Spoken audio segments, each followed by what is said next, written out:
Ce mardi 12 novembre, et donc on voulait vous rencontrer pour justement pouvoir annoncer cette manifestation et puis expliquer le pourquoi de ce nouveau rassemblement, puisque c'est pas nouveau à Dijon, puisqu'on va bientôt célébrer les 2 ans, le deuxième anniversaire de la création de ce collectif associatif par rapport aux demandeurs d'asile. Je vais vous rencontrer pour pouvoir expliquer le pourquoi de ce nouveau rassemblement, puisque c'est un parmi une suite là, qui a commencé il y a au moins 2 ans. Merci. Merci beaucoup. Et donc, s'il y a 2 ans, c'est vrai, c'était sur les demandeurs d'asile et plus sur l'hébergement. Ça reste toujours, on va commencer par ce point-là, ça reste toujours une difficulté sur Dijon, même si au cours de cette année 2013, il y a une baisse dans la venue de nombre d'étrangers sur Dijon, puisque au 30 septembre, on en est à peu près à 400 demandeurs d'asile, 400 personnes qui ont demandé l'asile à Dijon, alors qu'il y a un an, la même date, c'était en octobre de 700, quoi. Donc il y a un nombre beaucoup moins important.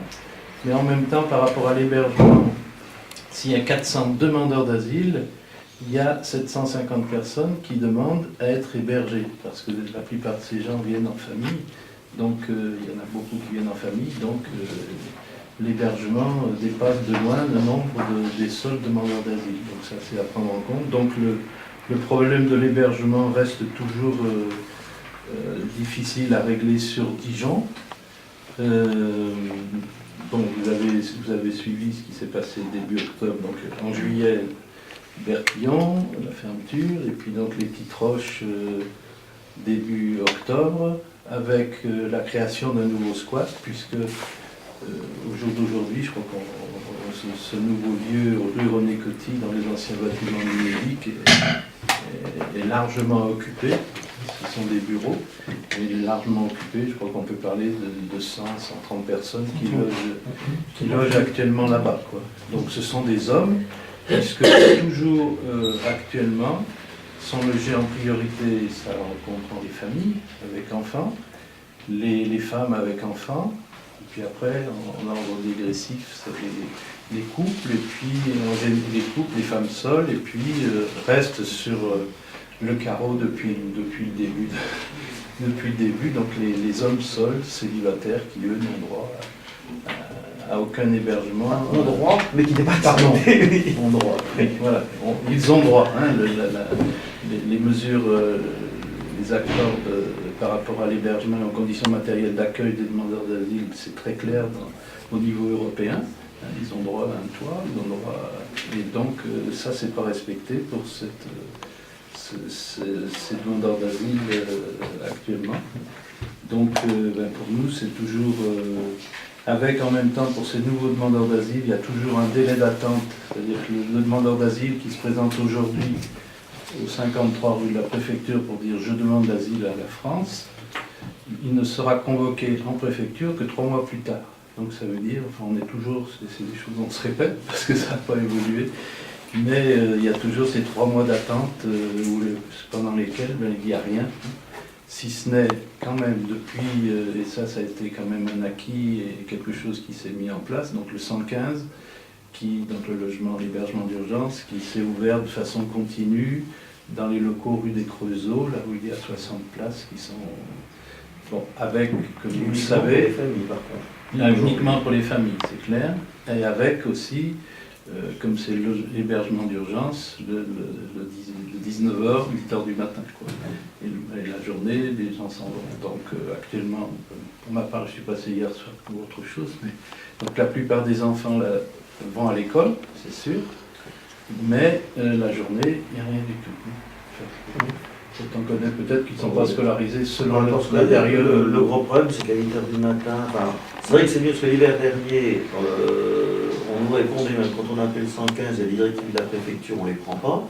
On a vu même des gamins en plein hiver. On a obtenu cet abri de nuit, ce qui est un plus, mais il je vous aurais important qu'il y ait quand même une possibilité pour des enfants qui puissent être à l'abri la journée. C'est-à-dire les jours où il n'y a pas école, là c'était ces 15 jours, ben, les gamins ils sortaient à 8 heures et ils traînaient leur misère dans les rues de Dijon par n'importe quel temps. C'est même assez grissant parce que pour des adultes, aujourd'hui à la rue à Dijon, il peut y avoir des endroits où se mettre au chaud la journée, qui sont gérés par les associations, mais il n'y a rien pour des enfants. Oui, donc par rapport, puisque tu viens de l'évoquer, je veux dire à partir de cette semaine, est mise en place, mais à titre privé, c'est donc les églises catholiques de la Sœur-Dijon. Il y a 3 lieux cette semaine qui démarrent un repas de midi, du midi jusqu'à, on essaye de tirer, puisque c'est une demande des travailleurs sociaux en disant si, s'ils peuvent rester au chaud jusqu'à le plus près possible de 16 heures où les enfants quittent l'école. Il faut qu'ils récupèrent leur... C'est quoi ces 3 lieux? Alors, les 3 lieux actuellement, le lundi c'est dans les locaux de la paroisse Notre-Dame. Je suis pas bon, j'ai pas pris le papier. Et donc le mercredi c'est dans les locaux de l'église de la Visitation, donc c'est Chevigny, c'est en dehors. Ça. Le jeudi c'est à Saint-Pierre, place Wilson. Et puis donc à partir de la semaine prochaine, il y aura le vendredi à Sainte-Chantal, rue Eiffel. Excusez-moi, vous avez dit où le jeudi? Le jeudi Saint-Pierre, place Wilson. Saint-Pierre. Alors ça se met en place cette semaine, par exemple, il faut que l'info passe, le premier repas, il n'y a personne, mais ça n'a pas été perdu, je veux dire, la nourriture préparée est partie de 3 rue de Coty là-bas. Et ils font ça combien de temps, les églises? Là, on est parti, l'année dernière, on a terminé au mois de juin, puisque moi je fais partie du CCFD Tête Solidaire aussi en même temps, donc cette dimension-là. Et donc, l'année dernière, ça a duré assez longtemps. Au mois de mai, surtout jusqu'au printemps, ça c'est clair. Mais bon, ça c'est vraiment quand on en a reparlé avec les travailleurs sociaux, que ce soit ceux de Coalia ou de la Défaut. Pour eux, c'était un soulagement, puisque si à Paris ou dans des grandes villes, il y a des points pour la journée, sur Dijon, il y a l'ASDAT, mais on héberge les adultes, pas les enfants. Voilà. Donc ça vise en priorité du coup les sans-logis. Les gens du 115. Alors oui, ce n'est pas ouvert que pour les demandeurs d'asile aussi, parce que ça nous a été reproché aussi beaucoup. En disant, ouais, vous occupez des demandeurs d'asile, mais il y en a qui ont faim aussi. L'exemple à la Visitation, c'était des gens de l'AFPA, puisqu'il y a le centre AFPA, la Chevigny, qui venaient des jeunes qui sont en début qui n'ont pas encore ouvert leurs droits à tous les droits sociaux. C'était qui venaient prendre le repas à midi parce qu'ils n'ont rien, donc ça se passe. Voilà. Donc ça c'est... Les Restos du Cœur actuellement, ils sont à moins de stand-by, c'est-à-dire qu'ils sont en train de se réorganiser, ils vont avoir un autre lieu, donc les Restos du Cœur, la conjoncture va être favorable, puisque ça va faire un peu le relais. Ouais, mais ce qu'on appelle pour des raisons humanitaires, des raisons de vie familiale, des raisons de santé, alors même qu'ils n'ont pas épuisé toutes les procédures, ou même qu'ils demandent un réexamen, ils sont aujourd'hui mis dehors. Et c'est au bout de combien de temps ça donc Quand ils ont le statut de demandeur d'asile. La procédure c'est très compliqué, ça peut être... Oui, il y a au moins un an et demi. Oui. Ouais. La moyenne c'est encore 17 mois ou 18 mois. Ouais. Donc là les gens se retrouvent, donc on a des gens qui arrivent de Châtillon notamment, mais il y a des gens de Dijon, ces jours-ci, il va y avoir des sorties Alors c'est très compliqué quand on discute avec les travailleurs sociaux qui gèrent les foyers CADA. Ils disent si c'est des places indues, des places occupées indues, puisqu'ils n'ont plus droit, mais en même temps, pour eux, pour les travailleurs sociaux notamment, c'est très compliqué pour eux de dire il faut que tu dois quitter. Et il y a un problème économique aussi derrière, à savoir que la préfecture joue la pression en disant si vous les gardez, nous on ne donne pas d'argent. Donc il se pose quand même un problème fondamental de droit. En l'occurrence, c'est celui de la protection de l'enfance, c'est que on dit, par la majorité du cas, vous devez les mettre dehors quand ils changent de statut, mais il n'y a rien prévu comme procédure pour qu'il y ait au préalable une mise à l'abri, une mise en sécurité des enfants. D'ailleurs, ça avait amené, il y a eu une petite manifestation, tout ça, il y a quelque temps sur un CADA à Dijon. Bon, on avait trouvé une solution à l'amiable finalement avec le CADA. Mais nous, ça fait plus d'1 an qu'on avait posé la question à la préfecture. Les gens changent de statut, ils ne relèvent plus du dispositif CADA, mais il reste quand même le droit universel au logement et le droit de la protection de l'enfance. Comment vous faites que ces restes soient respectés pour notamment la protection des enfants? On n'a jamais eu de réponse. On nous a dit, on ne va pas mettre une procédure, c'est du cas par cas exceptionnel. La réponse à l'époque du secrétaire général de l'époque de la préfecture, il y a plus d'1 an d'ailleurs. Toujours est-il qu'on voit maintenant, on en a quand même un nombre important, et rien n'est prévu. Ce qui fait qu'à chaque fois, c'est la galère. Alors, nous, notre position, c'est de dire aux gens, vous ne devez pas mettre vos enfants en danger, il faut rester tant qu'il n'y a pas, ne serait-ce qu'une mesure de proposée assurant la sécurité de vos enfants. Et je dis encore plus, maintenant avec les mauvais jours qui arrivent, la mise en danger, c'est des enfants dormir dans la rue. Donc ça, c'est des points importants qu'on veut relancer avec les pouvoirs publics, c'est ces questions, qu'on ne mette pas des familles dehors des CADA sans avoir un minimum de mesures de protection prises avant. D'accord. Par rapport à l'hébergement, ça c'est quelque chose qui se multiplie aussi. Après on verra un autre type de public qui est concerné par d'autres mesures, mais on va essayer de s'y arriver. Je ne sais pas, pour l'hébergement, je vais faire un peu le tour de ce qu'on souhaite. Il y a aussi le souhait, c'est ça, il y a aussi le souhait, c'est par rapport à René Coty. Donc, vous savez, il y a eu un procès, bon, propriétaire, fait toujours est allé au tribunal. Le tribunal est quand même intéressant dans ses attendus, où la juge a donné un délai jusqu'au mois de mars en permettant aux gens de rester à Coty, au nom du respect de la dignité humaine, quand même pas souvent un attendu qu'on voit dans les tribunaux, et au nom du droit universel au logement. Donc non, alors c'est pas qu'on dise que ce soit bien que les gens soient en squat, parce que finalement ça veut dire que c'est de l'effet débrouille, parce que les pouvoirs publics ne remplissent pas leurs obligations. Mais en attendant, nous on tient à ce qu'il y ait un préalable si Coty doit un jour fermer, qui est le relogement des personnes qui y sont. Dans les causes d'appel à ce rassemblement, il y a cette question de faire respecter le droit au logement. On est quand même dans des situations difficiles et qui vont être encore plus difficiles et dramatiques, plus ce thermomètre baissera. Il y a le deuxième point, c'est la question de ce qu'on appelle les mineurs isolés. Dans le droit français, la protection des mineurs est une responsabilité des conseils généraux. Bon, il y a eu beaucoup de débats en France là-dessus, notamment parce qu'une grande partie des mineurs arrivaient en Seine-Saint-Denis, tout bêtement, parce que c'est la région parisienne, parce qu'il y a les aéroports au département. Suite à ça, le gouvernement a pris des mesures pour essayer d'avoir une répartition, alors je ne sais pas si c'est le bon terme, je dirais guillemets, mais équitable des mineurs isolés qui peuvent être en France sur l'ensemble des départements. Et 3 départements, donc le Police-Termine, le Bas-Rhin et maintenant la Côte d'Or, on dit ben nous on refuse d'appliquer la loi, on refuse d'assumer la protection des mineurs isolés. Vous avez dit Bas-Rhin, Côte d'Or et le troisième Mayenne, Bas-Rhin et la Côte d'Or. Bon, alors il y a peut-être un côté jeu d'annonce politique, bon, qu'à la limite, en tant qu'association, on ne rentrera pas dedans, ça nous intéresse en tant que citoyen, en tant qu'association, on ne rentrera pas dans ce débat-là. Mais il y a quand même, pour nous c'est grave, parce que ça veut dire, qu'est-ce qui se passe s'il y a un gamin isolé dans la rue à Dijon? Alors, pour nous c'est absolument illégal cette position de le refuser. On doit, alors, comme vous l'a dit, on doit rencontrer prochainement la préfecture. C'est un des points qu'on posera, c'est à la préfecture en premier de faire respecter la loi.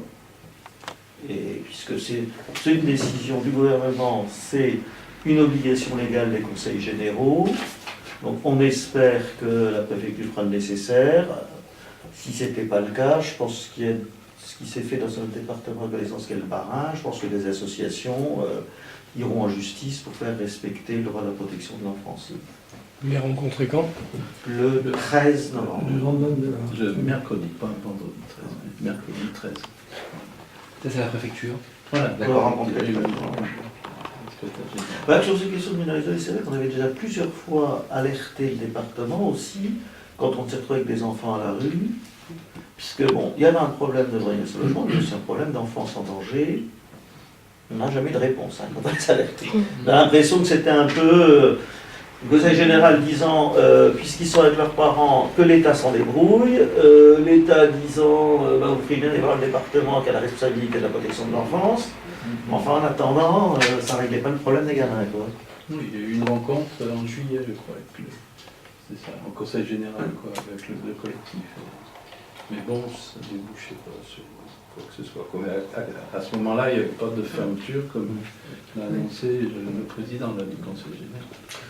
Et la position du conseil général, elle est affichée depuis longtemps. Ah, ça, c'est quoi?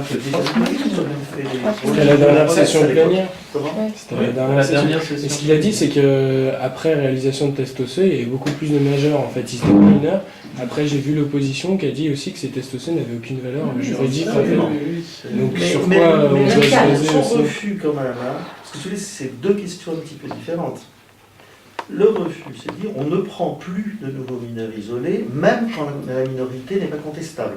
Et donc, il relève bien du droit à la protection de l'enfance. Donc là, il a invoqué la Ça, c'est le premier saturation point.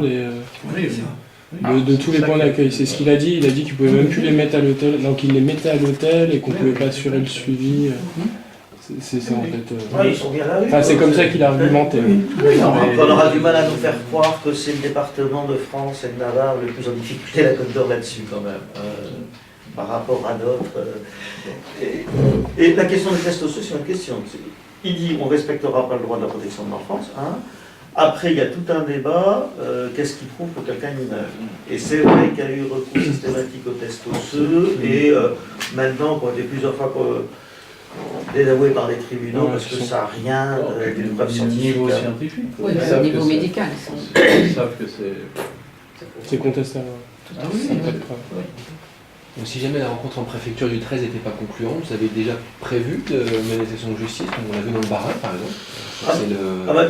Tout le monde c'est clair que des associations iront en justice. Hein. Moi je veux lire, parce que j'y suis, on a consulté le service juridique pour la Ligue des droits de l'homme nationale, dont la position était celle-là, dire qu'il faut demander à l'État de faire son boulot. Si l'État ne fait pas son boulot, on ira nous en justice. D'accord. Écho de cas précis de jeunes qui seraient aujourd'hui, qui arriveraient, qui seraient complètement à la rue? Jusqu'à maintenant, ils ont été pris quand la minorité était. Alors après, depuis la décision est-ce qu'ils peuvent vraiment est-ce qu'ils peuvent vraiment le faire, ou est-ce que c'est un effet d'annonce politique? On peut se poser la question. Hein. On connaît une jeune qui, je pense à une jeune de RDC, qui Claire, elle a déclaré être mineure, ses papiers disent qu'elle est mineure, elle a eu son test osseux dans les 2 jours, hein. Ça n'a pas traîné. Elle est à la préfecture, compte tenu des documents qu'elle avait, elle est mineure. Bon. Elle a été logée 2 jours à l'hôtel, et tout de suite après elle était à l'hôpital, le test osseux, pouf, et puis c'est fini, la rue. Hein. Donc une jeune, voilà, à Dijon. C'était quand, vous avez dit? C'est il y a un mois, non? Oui, un mois. Oui, à peu près. C'est une fille, donc une jeune fille seule, 17 ans, 16 ans et demi. C'est depuis. Voilà, bon, c'est tout. Un problème très présent sur Dijon, c'est le problème des familles ou des hommes seuls ou des femmes seules qui avaient des titres de séjour régulièrement renouvelés, parfois depuis 4 ans, 5 ans ou 6 ans ou 3 ans, qui avaient des CDI pour plusieurs d'entre eux, qui payaient régulièrement leur logement, leurs impôts. Colette, je te coupe, donc pour bien dire que c'était des gens qui avaient fait toute la procédure, qui ont été, on est en fin de parcours de la procédure demande d'asile, qui n'ont pas eu droit. Voilà. Donc qui étaient vraiment intégrés dans la société, les enfants parlent français couramment, eux aussi, ils étaient déjà francophones. Et ils vont à la préfecture pour renouveler comme chaque année leur titre de séjour. Et ils reçoivent en réponse un recommandé disant qu'ils ont l'ordre de quitter le territoire français, avec interdiction de travailler du jour au lendemain. Donc du jour au lendemain, ils sont privés de ressources, ils ne peuvent plus payer leur loyer. Moi j'étais en contact à plusieurs reprises, à 2 reprises, avec des employeurs qui me disent mais mais comment je fais moi pour honorer les contrats que j'ai avec mes clients du jour au lendemain, cette personne n'a plus le droit de travailler, elle ne peut pas se présenter à son travail. Dans une prestataire de service, donc ne peut plus assurer le service du contrat de l'entreprise. Une autre qui écrivait, c'est le troisième de mon personnel qui n'a plus le droit de travailler en 2 mois, c'est comment je fais quoi. Et avec un autre employeur m'avait dit, moi je me suis organisé c'était quelqu'un qui n'avait pas le permis, donc il avait acheté un véhicule sans permis pour pouvoir faire les ménages. C'était une voiture. Il dit, mais moi j'ai investi dans cet homme-là parce qu'il fait bien son boulot et voilà, j'ai l'interdiction de le faire travailler. Et là, la raison juridique, c'est En fait, c'est les personnes ont obtenu un droit de séjour parce que leur état de santé nécessitait des soins en France. Et bien que le médecin inspecteur de l'Agence régionale de santé donne toujours un avis favorable, ça veut dire qu'ils ont besoin de rester en France pour les pathologies dont ils souffrent, la préfecture va à l'encontre disant qu'ils peuvent se faire soigner dans leur pays. Ce qui est parfois très très choquant, comme des personnes qui ont été emprisonnées en Afrique, en RDC par exemple, un pays qui n'est pas un pays d'accueil un pays de renvoi tellement imaginable, et à qui on dit maintenant il y a des soins possibles en RDC. Parce qu'effectivement la loi a changé sous le précédent. Maintenant, c'est pas seulement le fait que les soins soient accessibles dans le pays, c'est le fait que les soins existent. Donc s'il y a une clinique dans la capitale privée pour laquelle les soins existent, ça veut dire que les soins existent, même s'ils sont inaccessibles. Et donc ça donne, c'est terrible pour les personnes. Alors la préfecture nous dit qu'il demande un titre de séjour au titre de salarié. Donc ce que les personnes tentent de faire. Mais par exemple, l'employeur que j'avais eu m'a dit moi je renouvelle. J'ai besoin de quelqu'un demain. J'aurais eu besoin de quelqu'un cet après-midi, j'en ai besoin demain. Moi, je ne vais pas attendre que la préfecture donne son accord. Donc, plusieurs personnes perdent leur CDI, en fait, de ce fait-là. Après, il y a le jeu de ping-pong pour qu'il y ait cette carte, qu'on passe de la carte santé à la carte travail. Donc, ça dépend de l'inspection du ministère du Travail, de la direction départementale. Et donc après, la direction départementale du travail peut tout à fait dire « Ah ben non, sur ces postes-là, moi j'ai beaucoup de gens disponibles. » Donc il y a une confrontation entre les deux. Et en plus, il faut qu'on leur laisse le temps, parce qu'on a aussi des gens comme ça, il y a eu plusieurs fois le renouvellement, ils travaillaient, ils étaient intégrés, voilà quoi. Et qui se retrouvent avec une obligation de quitter le territoire, et quand ils viennent pour déposer un nouveau dossier travail, même s'ils ont un emploi, une promesse d'embauche, etc., on les dit non, parce que maintenant vous avez l'obligation de quitter le territoire, on n'accepte même pas de prendre votre dossier. Ce qui, à notre avis, est parfaitement illégal, c'est aussi un des points qu'on voudra poser à la préfecture, c'est il n'y a pas déjà obligé à refuser de prendre des dossiers. Surtout, rappelez-nous, on est dans des pays aberrants, quoi, des gens qui travaillent, qui font tourner la machine économique, et qui ont dit ça du jour au lendemain, et dans certains cas qu'on n'autorise même pas à pouvoir déposer un dossier. C'est une vraie lutte pour qu'un dossier soit... Oui, c'est déjà une première victoire que le dossier soit accepté à la préfecture. Enfin, accepté, c'est puis être déposé. Oui. Donc ça, c'est une modification de la loi enfin, par rapport aux soins pathologiques dont on parlait. C'est une modification de 2011, hein. D'accord. J'avais la loi Besson, Quoi. dont on aurait pu espérer qu'elle soit remise en cause, que le gouvernement actuel l'avait beaucoup dénoncé à l'époque. Oui. Parce que c'est une aberration, parce que dire que les gens ne peuvent pas se soigner, ça peut s'entendre.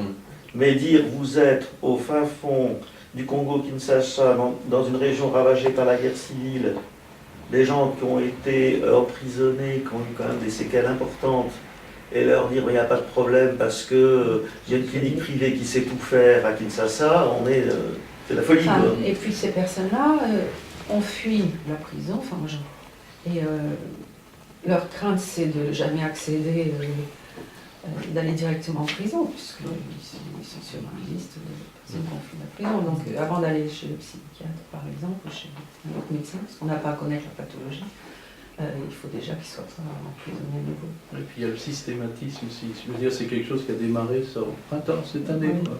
Alors c'est d'abord les gens du Kosovo là, qui ont. Puis après, pendant l'été, c'est la tranche RDC. Là. Alors là, tout d'un coup, les gens, ils ne savaient pas vraiment. Il y a vraiment une hantise chez les personnes. Ah oui, cette affaire-là, ça les ronge, quoi, parce qu'ils disent, mais attends, ça peut me tomber dessus. Et c'est vrai qu'on les met en garde. J'ai vu récemment quelqu'un qui était tout content, qui avait pu obtenir un boulot, qui avait obtenu son logement, avait dépanné pourtant pendant des mois, là, notamment sur la parole de la visitation. Quoi. Ça y est, il était logé à Kétinit, super.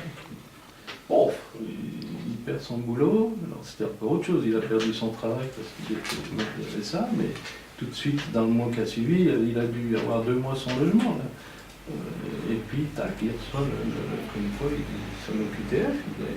Alors, la démarche, ce qui est proposé, donc, c'est ce qui est proposé aux personnes, c'est qu'il y a un recours au tribunal administratif, quoi. Donc, c'est les avocats qui le font, actuellement, ils en ont. C'est un vrai travail à la chaîne, à tel point que quelqu'un de la mémoire a reçu une OQTF où il était marqué que les soins existent au Kosovo. Enfin, ils se sont trompés de fichiers sur leur ordinateur. Enfin, moi, je vois. Oui, c'est un vrai travail à la chaîne de la préfecture, ça. Enfin, vu de notre.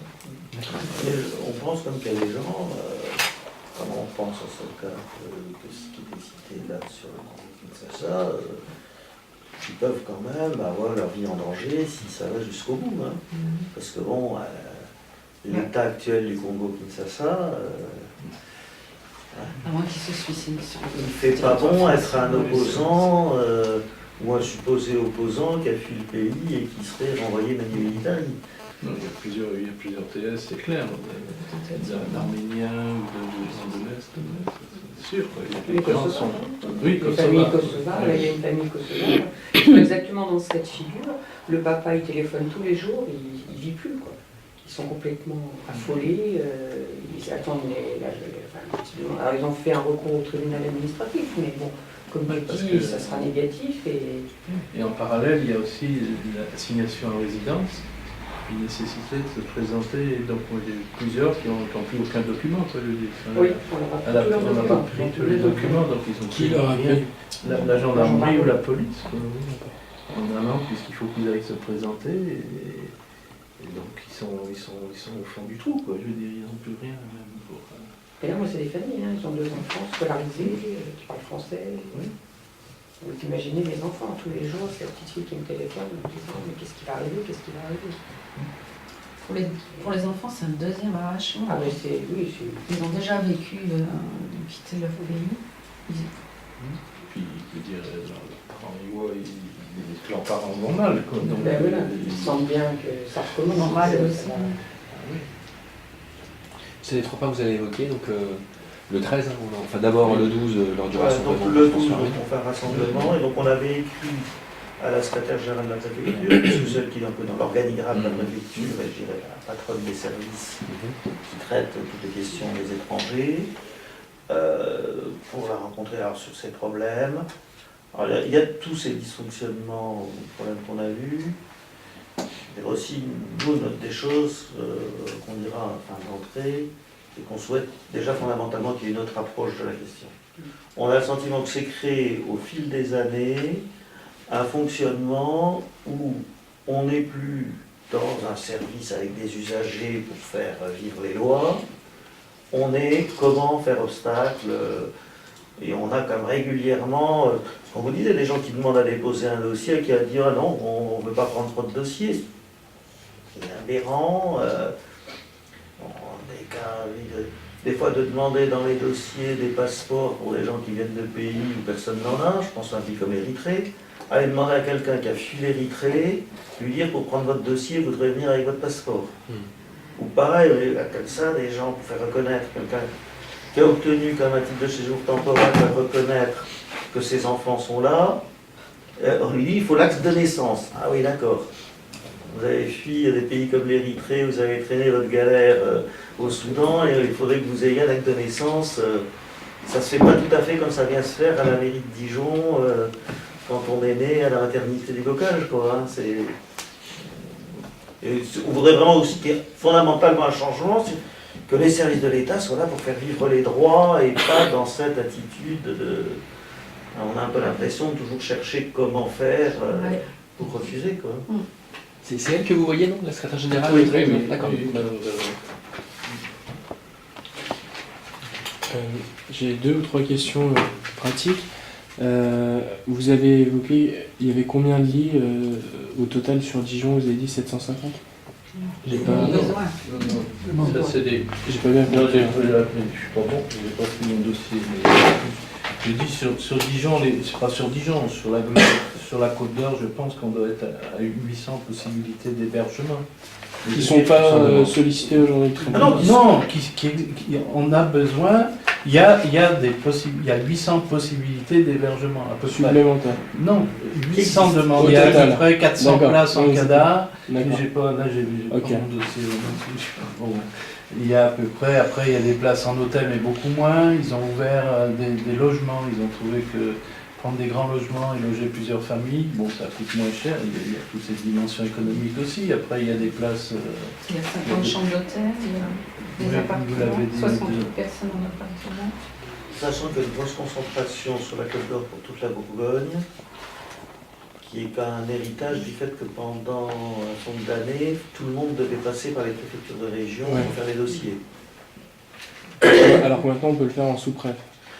Pas en sous-préfecture. Maintenant, il y a une ouverture dans les préfectures à Sens, enfin Sens sous-préfecture, et à Mâcon. Voilà, c'est qu'il y a deux points. Après, le problème qu'on a du mal à évaluer, c'est est-ce que les conditions d'accueil suivent. Parce que là, quelqu'un qui vient en France, qui arrive, vous dit, de l'autre bout du monde, pour sauver sa peau, bon, qu'il soit à Dijon ou à Mâcon, a priori, il s'en fiche un peu. À condition qu'il ait un minimum d'endroits et d'accueil. Et ça pose aussi même le problème des 3 mois d'attente, parce que dans les 3 mois d'attente où les gens n'ont rien, s'ils ne trouvent pas une connaissance qui les nourrisse et qui les aide, ils ne peuvent pas vivre. Ce qui explique aussi que les gens viennent où certains sont déjà. Donc l'idée de mettre effectivement sur Mâcon et Sens, que tout soit pas Dijon, pourquoi pas, mais il faut qu'il y ait les structures d'accueil qui correspondent, sans ça, ça risque d'avoir une difficulté à marcher. Quoi. Parce que les gens, en général, quand ils viennent, ils viennent où je connais quelqu'un qui va me donner un peu à manger le temps que je commence à avoir mon dossier qui sorti en compte. Ce qu'ils auraient de moi. D'accord. Et autre question, vous avez dit que les repas du vendredi midi, c'était où? Vous parlez des églises? Sainte-Chantal, ça part à Sainte-Chantal. Sainte-Chantal. Eiffel. Ouais, merci.